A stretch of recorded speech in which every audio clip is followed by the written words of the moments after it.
Salut à toutes et à tous. Vous êtes bel et bien sur la meilleure chaîne de l'information, la communauté des analphabètes. Vous informer est notre priorité, n'oubliez pas de vous abonner à la chaîne pour ne manquer aucune de nos prochaines vidéos. Allons-y.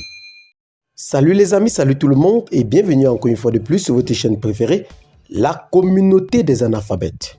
Aujourd'hui, nous allons encore faire un petit tour au niveau du Mali pour vous présenter cette terrible déclaration du chef de Barkhane qui accuse le groupe russe Wagner de prédation au Mali.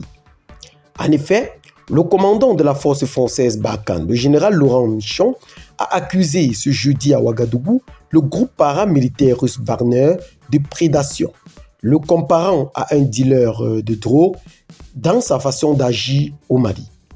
Le corps de minier au Mali a changé et désormais, un certain nombre de dispositions ont été prises pour exploiter 3 sites d'or par Wagner.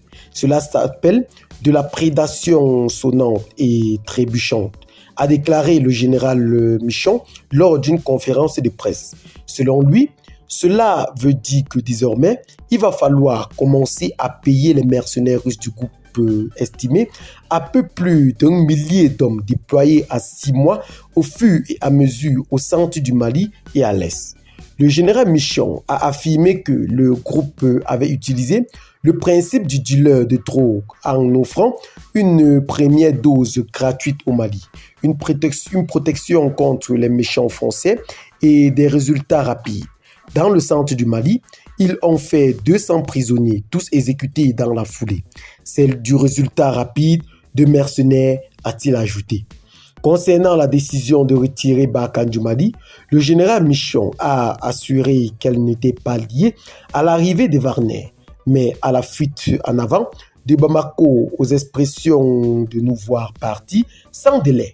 L'intention de rester en soutien des forces locales demeure selon des schémas différents, à géométrie variable, mais toujours en coordination avec les armées des pays qui en font demande, a-t-il rappelé.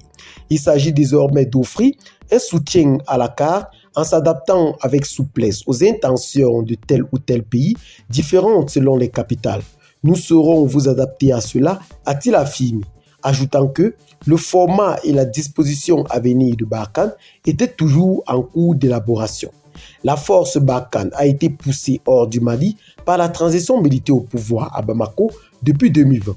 Elle est actuellement en train de finaliser l'évacuation de ce matériel de ce pays, dont une partie transite par le nord-ouest du Niger, proche de la frontière malienne.